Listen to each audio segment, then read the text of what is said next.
Welcome to Trader TV. I'm Dan Barnes. Joining me today is James Athey, Investment Director at Aberdeen Standard Investments. We're going to discuss where there are investment opportunities in the rates markets today and some of the challenges in accessing those opportunities.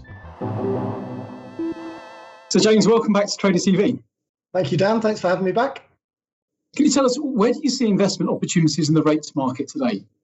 I'm glad you started with such an easy question. It's tricky, right? I mean, it really is tricky with a few notable exceptions. What we've seen in recent weeks is very much rate volatility is dying on the vine. This is something that we've encountered many times over the last decade or so. As central bank policy becomes the only game in town, it really does lead to rate volatility being crushed. And that does reduce a lot of opportunities when monetary policy is on hold for long periods of time, as we expect it to. What you tend to find is that lots of curve and spread trades, which are sometimes good diversifiers in a portfolio, actually just become very directional. And so everything is a yields up or yields down trade.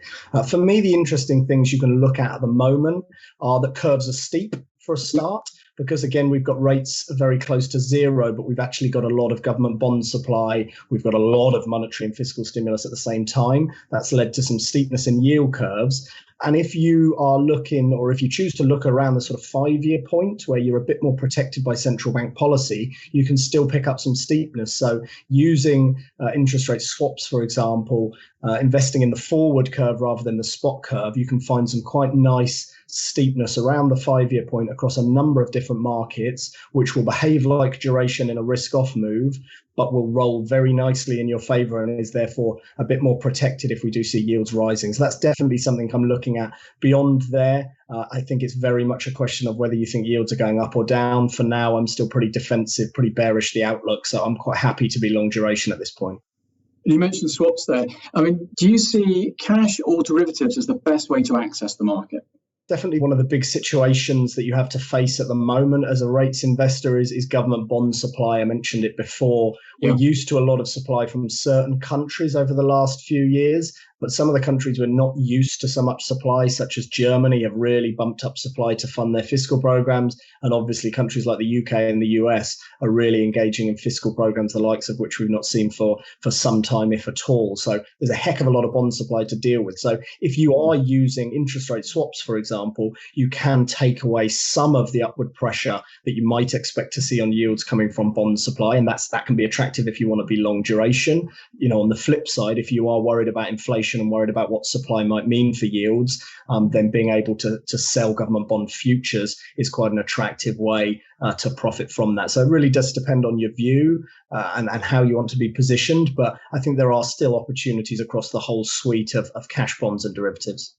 We've seen a number of issuances being very oversubscribed. How challenging is competition in the primary markets right now? Yeah, you have to be careful because unfortunately, whether we like it or not, the reality is that there is some gaming of the system. You know, if the guys who are running the books on behalf of the countries issuing bonds, if they're doing their jobs well, then they will be allocating to the stronger hands, the real money investors, those investors who are buy and hold rather than likely to be flipping bonds very quickly out of the auction.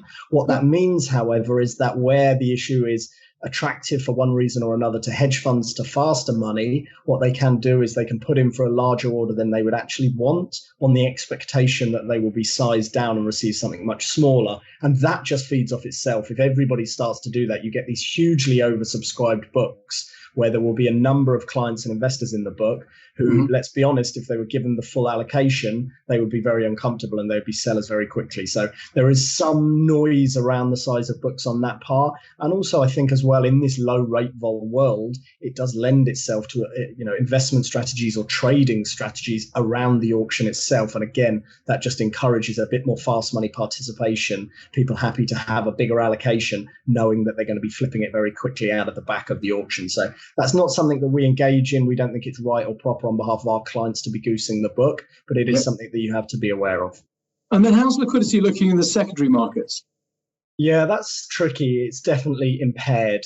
not anywhere near the same degree that we saw in March and April, where there were weeks where even the most liquid instruments like US Treasuries were meaningfully more difficult to trade. And when you started going to the lower liquidity end of the rate spectrum, things like inflation-linked bonds and inflation-linked bonds in smaller markets like Aussie or Canada, it was disastrous liquidity. So things have definitely improved dramatically since then. But I would not certainly characterize liquidity as anywhere near normal. It's definitely substandard, certainly if you need to do decent size in smaller markets. And I think, there's no better example really of impaired liquidity than looking at the FX market, which traditionally is by far and away the most liquid. And you'll still find that bid offers in major G10 pairs are probably on average 2 to 3 times wider than what we would call normal.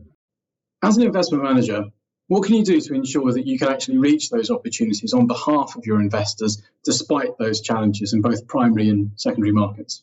The way that process should be operated by the book runners, the banks that are managing that issuance on behalf of the issuers, ourselves as a real money investment house, buy and hold investors, long-term investors with good relationships with our banks and with our brokers, built up of trust over a number of years in understanding how we operate our business. That does put us in the sort of happy camp of being at the upper end of allocations when it comes to these primary market events. So we should find that we're among the best allocated to groups of clients when we put in for these primary market events. So actually accessing liquidity in a lot of these government bond issues, it is not an issue really for us at all. That declines somewhat when you start looking at primary issuance from some of the smaller but still developed market and highly rated sovereigns. I'm thinking things like New Zealand, just the size of their bond market, therefore the size of each primary market event and the size of some of the portfolios that we run. We just need to consider that we will be a large part of the book if we put in for a huge trade in relation to our portfolio size. And so we have to manage the liquidity risks that we're taking. And of course, that's something we consider before entering a position. That's great. James, thank you so much. Pleasure. Good to see you. Thanks, Dan. I'd like to thank James Athey for his insights today, and of course you for watching. To catch up on our other shows, go to tradertv.net and etftv.net.